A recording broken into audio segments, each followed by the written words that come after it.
Hi there guys, welcome back to another episode of 4K Garage.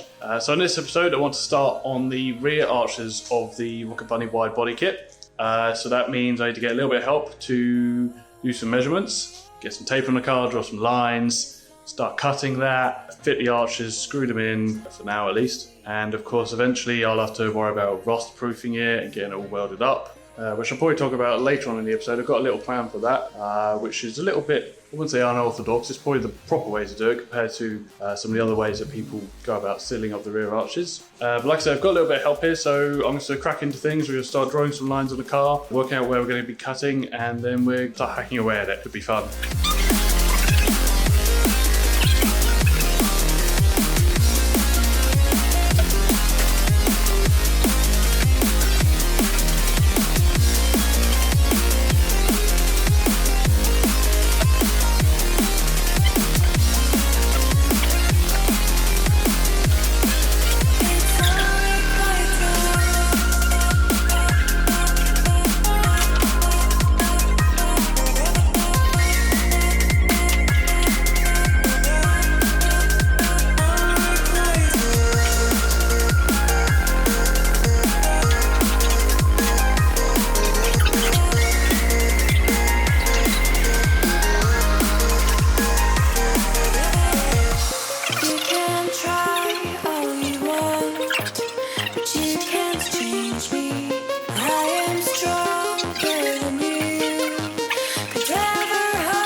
Right, I'm going to pause myself here because to give you a little message from the future. So I've already made the cuts on the car, and truthfully I'm not particularly pleased with how they turned out. Now, it's not ruined. The cut I've made, the arch covers up, and of course everything's all weldable, so that's absolutely fine.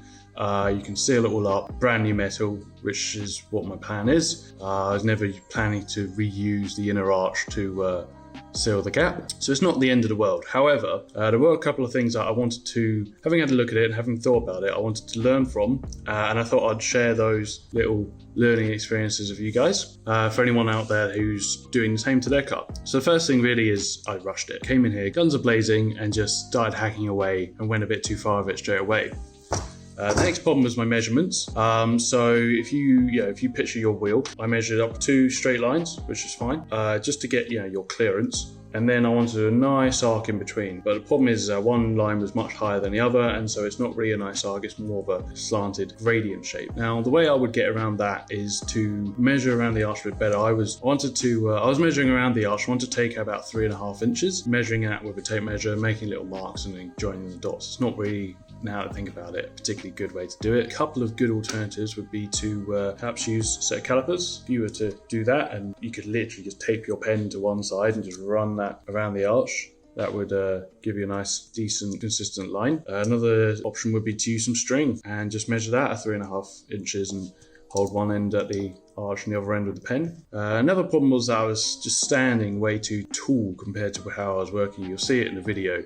I'm standing up the whole time. It means that all of my work is going on at a very high point. It's probably better if I was sat on my stool a little bit closer to where I was working, took my time with it, and just all your work's going to be at a lower point then. And you can take out less amounts and always take out more, but of course, in my case, I can't add more back. And the final issue really is the tools I had. So the drill nibbler kind of failed on me in this case. The metal changes thicknesses as it gets around the fuel filler cap, and also as you get towards the edge of the arch lip. So that didn't really work for me. And other than that, I only really had a grinder to hand. And the problem with the grinder is it has a very wide blade, and so you can't make nice curved cuts of it. So really, something like a reciprocating saw, a sawzall, whatever you call it, or a rotary tool with a small cutting wheel would be much better in that case, just to give you some nice curves. But yeah, I mean, that's it. It's one of those situations, you make a little bit of a mistake and you learn from it.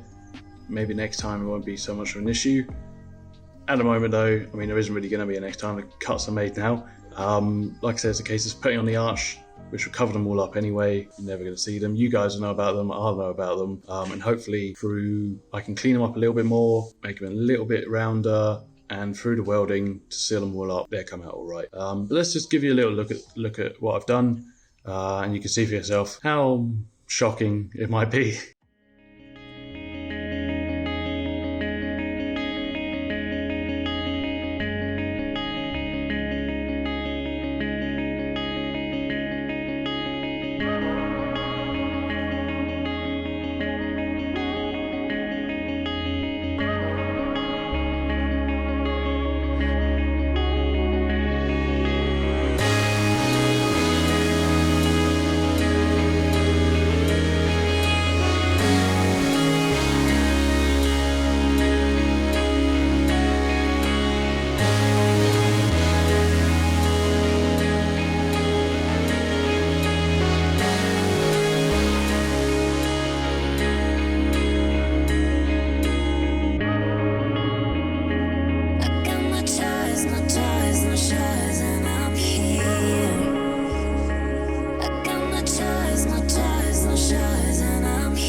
Right, so here it is. Now, I mean, you'll see where I went wrong. Essentially, the curve of the cut isn't the end of the world. The flatter it is, in a way, it's easier because you don't have to make nice curved bits of metal. But really, this point up here should have been down here, and that would have lined up nicely with the other side.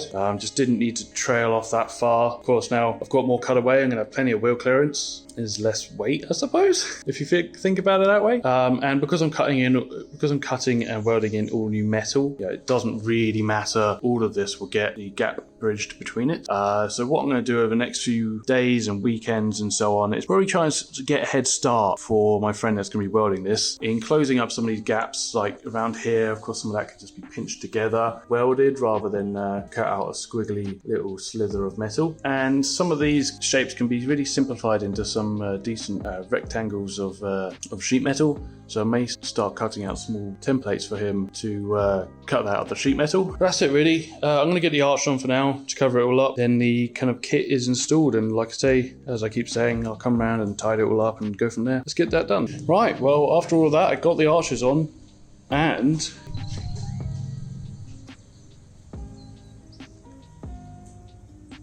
mean, it's looking pretty good.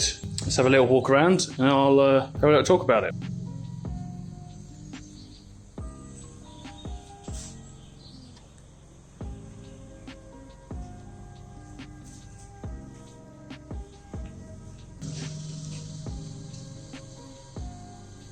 Right, so as you can see, the car's aired out at the moment, and the rear wheels tuck absolutely no problem. Let's have a look at those. So that's with my control arms totally set to positive camber, and as you can see, even aired out you get a fair bit of negative, but that's aired out. I'm not going to drive like that. I'm absolutely happy with that, and the wheels and tyres tuck, so that's good. The only thing I would say, I need those trailing arms, because as you can see, the result of having no trailing arms is that the wheel isn't particularly centering the arch, and that means that the gap at the back is pretty tight.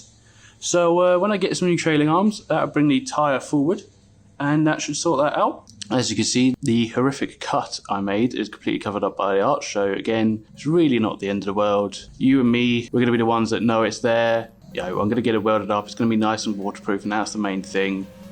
I may even tidy it up depending on what my friend welding up says. If he wants more cutaway, then we'll cut it away and make it nice and round. If he can sort it out as is, then perfect. So I've got the front camber bolts on as well, and as you can see, it just about tucks in there. It is touching.